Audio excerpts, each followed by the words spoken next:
Hey, what's up everyone, it's your girl Bernie Shanae, and today I'll be sharing with you my May TBR. So if you want to know all the books I plan on reading in May, please stay tuned.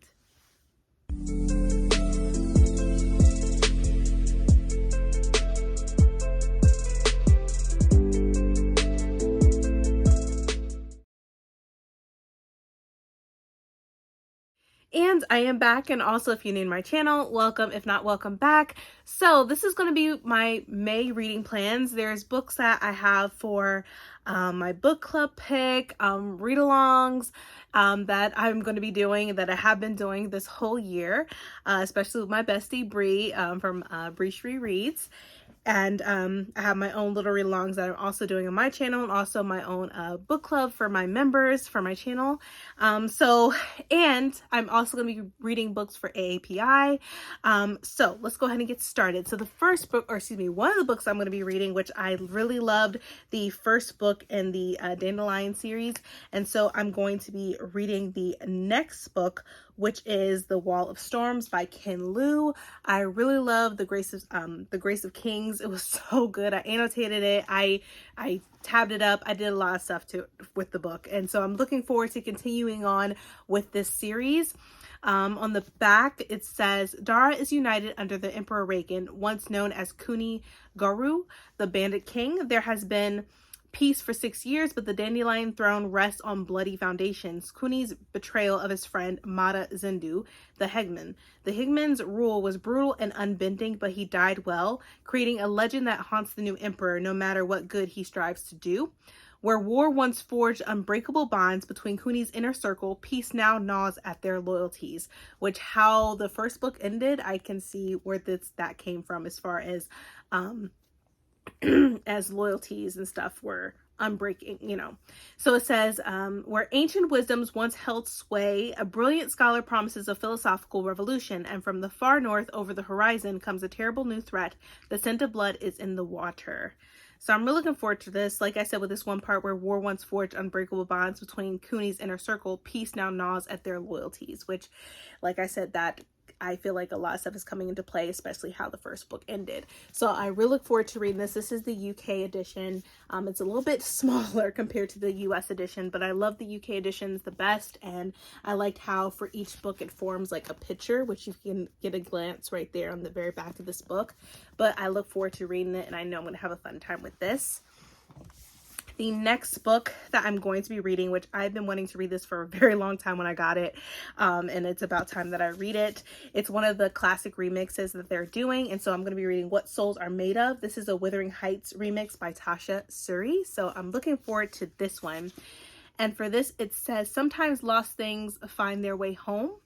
Yorkshire, Northern England, 1786. As the abandoned son of a Lascar, a sailor from India, Heathcliff has spent most of his young life in Milan as an outsider. When he's brought to a household on the Yorkshire moors, he clings to his birth father's language, even though it makes the children of the house call him an animal, and the maids claim he speaks gibberish. Catherine is the younger child of the estate's owner, a daughter with light skin and brown curls, and a mother whom nobody talks about. Her father is grooming her for a place in proper society, and that's all that matters. Catherine knows she must mold herself into someone well-mannered and marriageable, even though such an effort might destroy her spirit. As they occasionally flee into the moors to escape judgment and share the half-remembered language of their unknown kin, Catherine and Heathcliff come to find solace in each other. Deep down in their souls, they can feel they are the same. But after the death of Catherine's father, the household's treatment of Heathcliff only grows more cruel, and the relationship between him and Catherine becomes strained and threatens to unravel. For how can they ever be together when loving each other, and indeed loving themselves, is as good as throwing themselves into poverty and death? So this is, like I said, this is a Wuthering Heights remix. So I'm really looking forward to reading this. I haven't read the original book. You know, don't judge me, but I want to give this a try, and I just love this cover, and this will be the first book that I'm going to be reading by Tasha Suri, so I cannot wait to start this.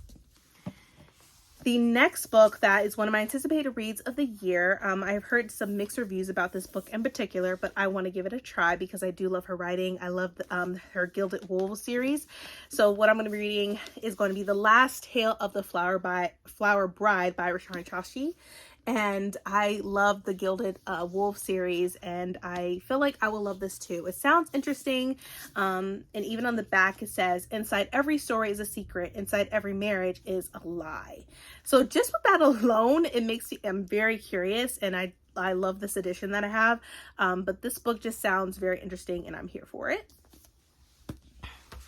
The next book, which I'm going to be doing a vlog for, which I'm very excited to read. This is by Donna Hill, and it is I Am Aya, The Way Home. And I love this cover overall, but let me read the synopsis as well. So it says, Alessandra Fleming has spent most of her life running from her past. Her budding photography career, her life in Manhattan, all serve to distract from the secrets and guilt she's never been able to face. Then the call. Her estranged father is in the hospital, and Alessandra must return home to Sag Harbor, crumbling the first wall between her past and her present. For some, coming home is a relief. For Alessandra, it's a reminder of the family she's lost, of the time she'll never regain. But the answers, the secrets of her family are hidden in the house, waiting for her, and the only one who may be able to help her uncover them is her father's neighbor, Zach, who brings him an attraction that's intense and incestuous, yet oddly familiar. Now Alessandra is being pulled back not only into her own complex family history, but into the richly documented lives of 4 extraordinary women. Generations touched by tragedy and triumph, despair, and hope. And it's in these aching echoes of the past that Alessandra's own story, her mistakes and her capacity to love, will take shape, guiding her to the life she's meant to live and the extraordinary person she will become. So yeah. Cannot wait to do a vlog for this. Sounds really interesting and really good.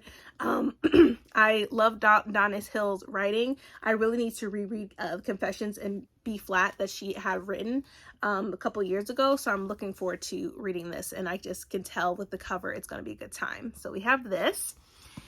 And then for Bree and I's Zerna Hurston read-along, the book that we're going to be reading for May is Their Eyes Are Watching God, which I've read this a couple times in high school, and now I'm revisiting it as an adult, and as a mother as well, and a wife. So I'm really looking forward to seeing how I feel after I read this, after maybe this is like the 6th time that I'll be reading it. So I'm really excited for this one, and I just love this cover as well. And so for this one said one of the most important works of 20th century American literature. It says Zora Hurston's beloved 1937 classic is an enduring Southern love story sparkling with wit, beauty, and heartfelt wisdom. It is told in the captivating voice of the fiercely independent and stunningly attractive Janie Crawford, who refuses to live in sorrow, bitterness, fear, or foolish romantic dreams. As she endured 3 marriages and a life marked by trials and tribulations, she evolves into an unforgettable heroine, a true literary wonder. Hurston's masterwork remains as relevant and affecting today as when it was first published, perhaps one of the most widely read and highly regarded novels in the entire literary canon. Even with the Saturday Review, it even states, Their Eyes Are Watching God belongs in the same category with the works of William Faulkner, F. Scott Fitzgerald, and Ernest Hemingway, that of enduring American literature. So this is a classic, and I'm really looking forward to reading this, and especially reading it from a different perspective now that I'm older and I'm a mom and a wife. So this is definitely going to be a good time, and I hope that if you want to join us, please do, because we have a lot more books to go. We're reading Zora Hurston all year round, so if you want to pick this book up and join us, I suggest you do so, because this is going to be a fun time. And I think me and Bree were also trying to see if we could watch the movie together with the people that are reading this with us in one of the live discussions. So we're trying to figure that out too, which I got to talk to her about. But I'm really looking forward to reading this. And I have a read along that I'm doing on my channel as well for the 1619 project. We already have read the preface all the way to chapter 7, and so for May we're reading chapter 8 all the way to chapter 11. And so for chapter 8 it's citizenship, chapter 9 is self-defense, chapter 10 is punishment, and chapter 11 is inheritance. And so far, as you can see, I've been tabbing it up as we've been reading the book for the past 2 months now, and it's it's definitely a lot. It gives me perspective, and this is nothing but pure facts. Before this was published, they made sure that they did a lot of research and that it was accurate research and that everything in here is accurate and it's not false. They really took their time on creating this book, and then they also took their time doing the series on Hulu as well for the 1619 Project, which I only watched the two first episodes that they have. I know there's a lot more, which I need to watch those since I've read some of the book already. But definitely come and join us. We always have the discussions the last Friday of each month, and the live discussions are always at 8 p.m. Eastern Standard Time. And sometimes I'll even follow it up with reading sprints as well. But yeah, I'm really looking forward to reading this section of the book. So once again, we're reading chapters 8 through chapter 11. We're slowly reading this. I didn't want to rush, read this in 1 month. That's just not doable. It's not, I mean, some people can do it, but I don't feel like it's realistic, especially there's a lot to digest and a lot to process when you're reading this book in particular. But yeah, if you haven't joined us, go ahead and do so. You still have time to catch up to the section that we're going to be reading for this month. So I have that.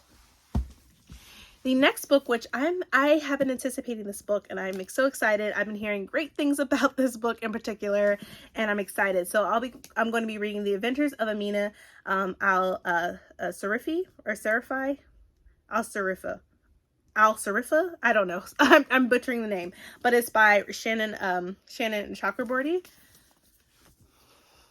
So I'm really excited to reading this, and I just love the book itself. It's beautiful. And for the synopsis, it says, a pirate of infamy and one of the most storied and scandalous captains to ever sail the seven seas. It says, Amina al-Sarifi has survived backstabbing rogues, vengeful merchant princes, several husbands, and one actual demon to retire peacefully with her family to a life of piety, motherhood, and absolutely nothing that hints of the supernatural. But when she's offered a job no bandit could refuse, she jumps at the chance for one final adventure with her old crew that will make her a legend and offers a fortune that will secure her and her family's future forever.